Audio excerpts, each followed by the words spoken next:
everybody. Welcome to another edition of Psychology from My Kitchen. This is Mrs. Ryan, and today we are continuing in our topic of social psychology. And today we're talking more about group dynamics and being within groups of people. So we know that in social psychology, we study how groups of people will affect an individual's behaviors, thinking, and feeling. So, in any given situation in which you have more than one person, we look at how those other people influence the way that we move about the world. And so today we have some specific terminology that we're going to get started with. Now, we've actually talked a little bit about this first topic in our motivation and emotion unit.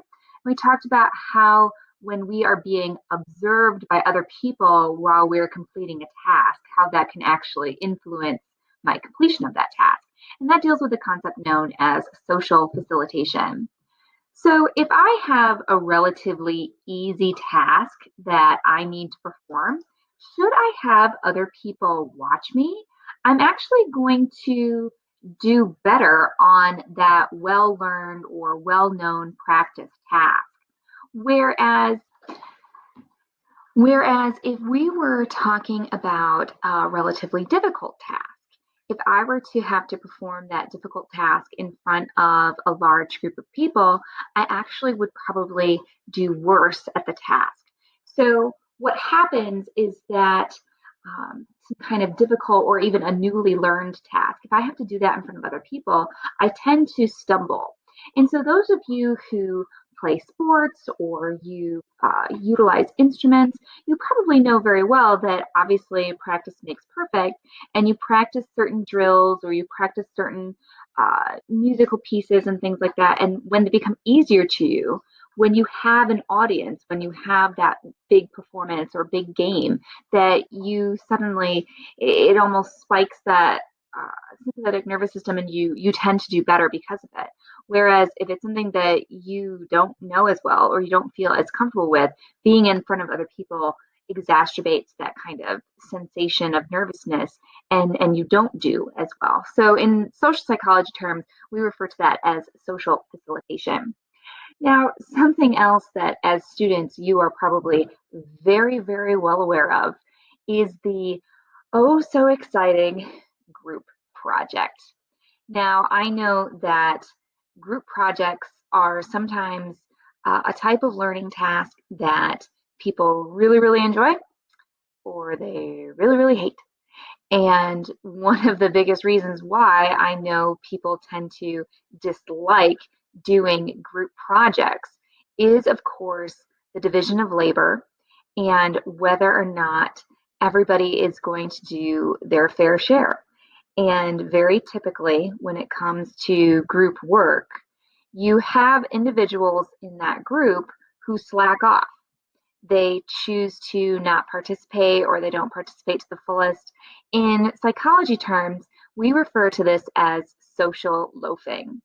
So, social loafing is a diffusion of responsibility that happens when you're in a large group of people, and that because there are so many people around, you feel less personally responsible to perform a particular task because you assume that somebody else is going to. And so, if you were to take, for example, a project in psychology, when I do group projects, I typically put very specific limits as to the number of people who are allowed to be involved.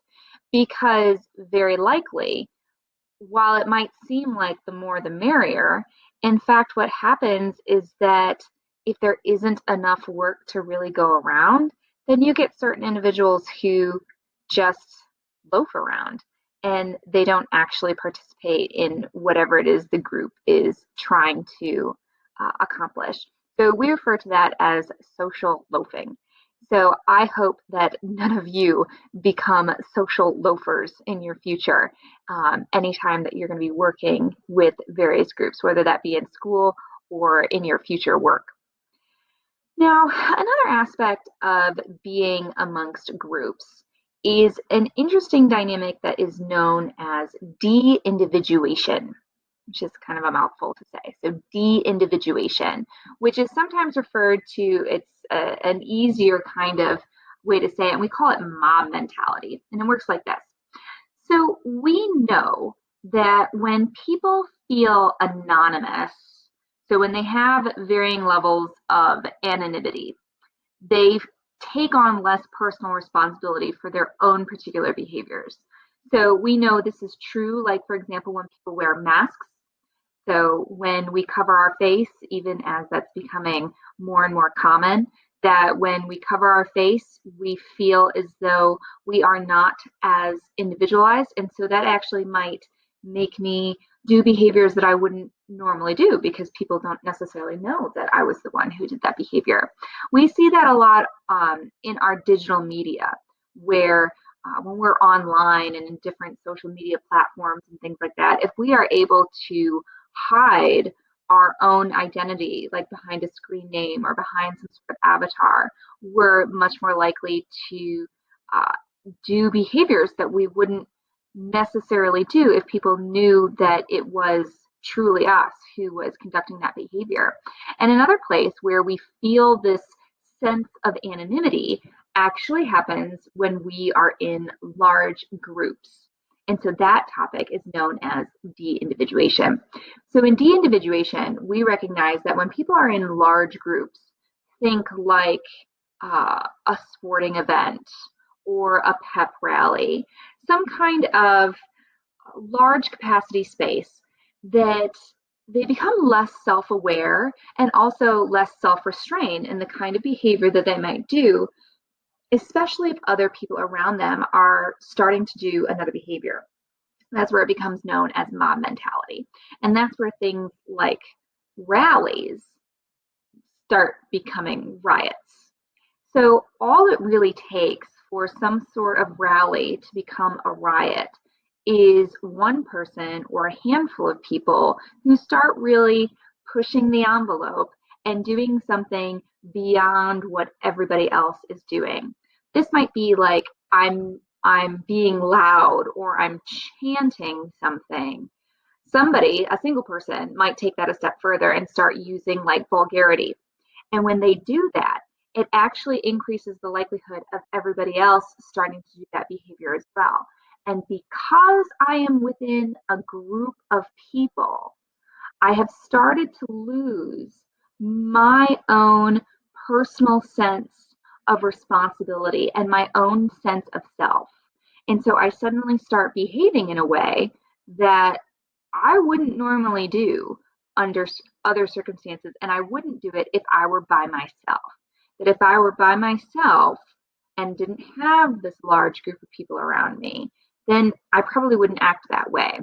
Sporting events are actually a really good example of this. If you're at home by yourself watching a sporting event on television, I mean, if you feel really passionate about the team, you might clap or you might yell.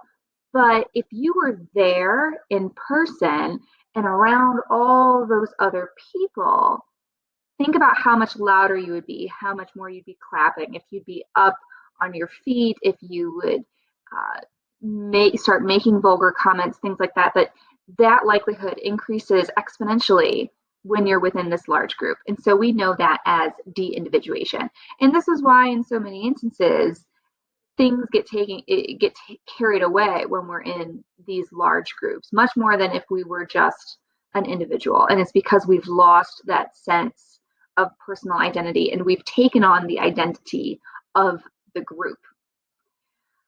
So moving ahead to another topic of group behavior, we see something known as group polarization. So we talked the other day about attitudes and certain attitudes that we might have about the world around us, and that can include lifestyles, social norms, different ways that people act and move about the world, and that when we are around individuals who we identify as being like-minded, they have similar attitudes, they have similar opinions that you might have to the way the world works. This might be in terms of religious beliefs, or it might be political beliefs. And politics is very much influenced in this, um, you start to develop something known as group polarization. Because what happens is that if I'm spending time around individuals who think and act like me, it actually increases my likelihood to have even stronger feelings and attitudes that just by being around these like minded individuals. This can actually make it much more difficult for me to understand others' ideas and opinions that do not match my own.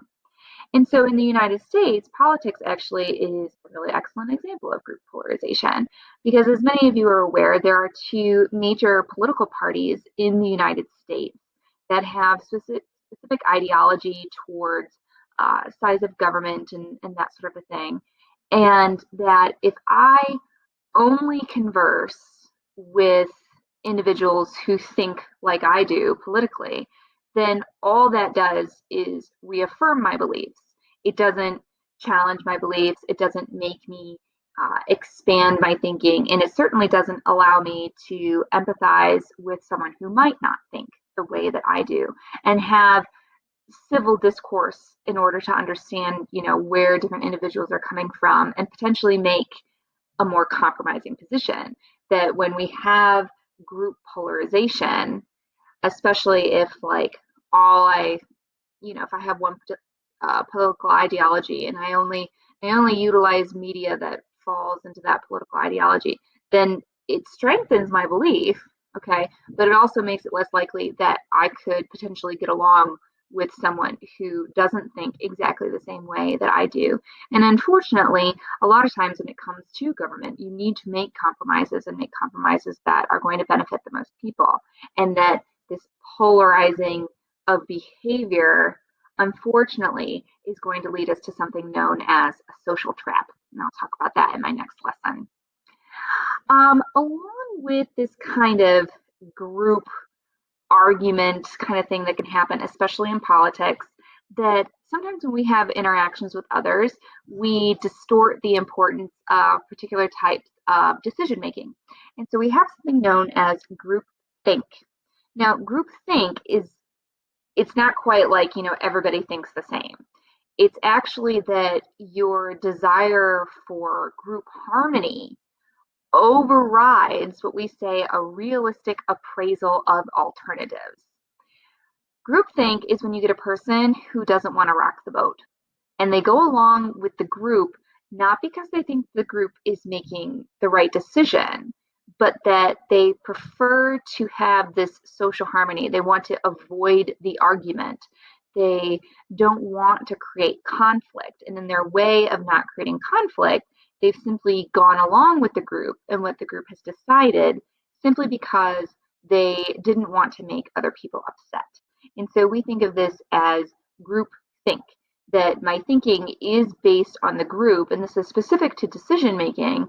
And I've done this because my desire for social harmony is outweighing, what probably should really happen in the situation. And so you might see this in really simple examples, like once social distancing is all over and you're hanging out with your friends again, and you're deciding as to which restaurant establishment that you're going to go hang out at, if it's going to be Chick-fil-A or Chipotle or Steak and Shake or whatever, that if everybody else wants to go to Chick-fil-A and you don't for whatever reason, that instead of, standing your ground and like trying to create a compromise and something like that, that you don't want to make conflict, and so you just go along with it because you don't want people to get mad at you, or you don't want to have that kind of big argument. So we know that as group think. So then finally today we're going to talk about more in decision making, but also how I can get people or persuade someone to decide something one way versus another. And this is the power of persuasion. So, an interesting thing about persuasion is that an individual or a small group of people can actually sway a majority opinion.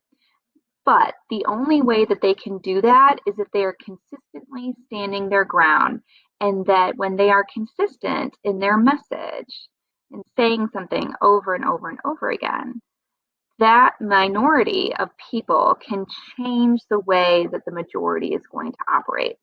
So anytime you feel like you as an individual can't do much in the world or something like that, know that you have the power to change an entire majority's opinion about whatever, but you need to follow some certain persuasion tactics. So we have two major types of persuasion that we look at in social psychology, what is known as central route of persuasion and peripheral route of persuasion. So in central route of persuasion, this is a method of persuasion. So I'm trying to get other people to change their position, okay, about whatever topic that I want. But this is a method that is relying on the facts and the content of the message in order to change or convince the person or the listener into whatever it is that I'm trying to change their mind about. So in this particular type of persuasion, I'm relying on factual information. I am relying on data. I am getting to the center. I'm getting to the heart of the argument of whatever it is that I'm trying to make. And I'm getting somebody to go along with this decision based entirely on this act of these are the facts, this is what's going on, and that is known as central route of persuasion. Now, this can work really well and get people to change their minds, but you have to meet certain criteria. So, first of all, this is when the factual information that I'm presenting is factual, okay? And I actually have really strong data to back this up. So, this is when somebody comes out and they're saying, like, this is all the research that was done. These are this is how we did it. This is where all these numbers are coming from. Like, I have really solid data that I'm falling back on. So, that's one condition that needs to be met. The next condition that needs to be met, however, is that whatever topic I'm talking about, it has to be relevant to the person who's listening. It has to matter to this person. Like if I'm giving all these facts and factual information to this person and they don't care, I'm probably not going to change their opinion because they don't care about the topic at all to begin with. So I need to not only have these really solid pieces of data, but I have to present it to an audience who cares, okay, that this is a relevant topic too. And they're motivated to listen. They want to listen to me, okay? So they see me as someone who is worth listening to, whether that be because I am an expert in the field, that whatever it is that I'm talking about, that I have relevance to it, that, if I'm just some nobody with nothing, like that's not going to be a really great way to persuade me. At least it's not utilizing central route of persuasion. Now, central route of persuasion is actually going to create more long lasting and enduring attitude changes to the listener.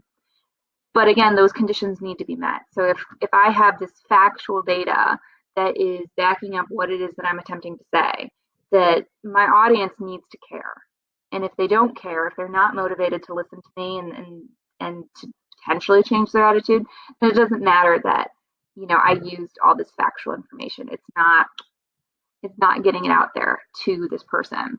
Now, my opposite way of persuading someone, which isn't necessarily as effective as central route of persuasion, but it can happen, is known as peripheral route of persuasion.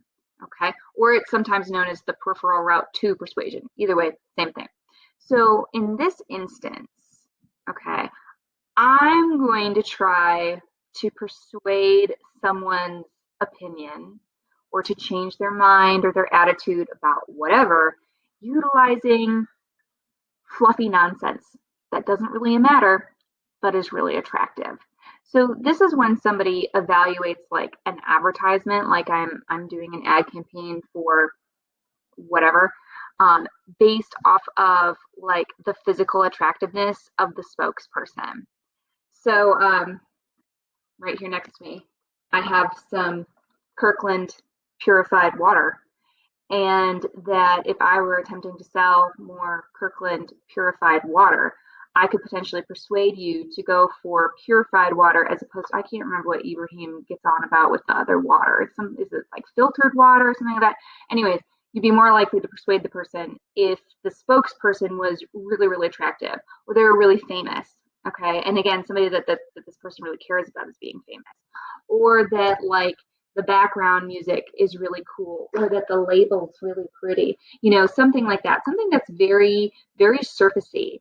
And yet, that is another way that you potentially persuade someone to change their mind, change their opinion, change their attitude, that it's not based off of the actual content of the message, that it is based off of these peripheral, these outside, surfacey kind of elements that is what is persuading the person's position. So, actually, a really famous case study of this deals with the 1960 debates, which American history lesson for you, that was between John F. Kennedy and Richard Nixon.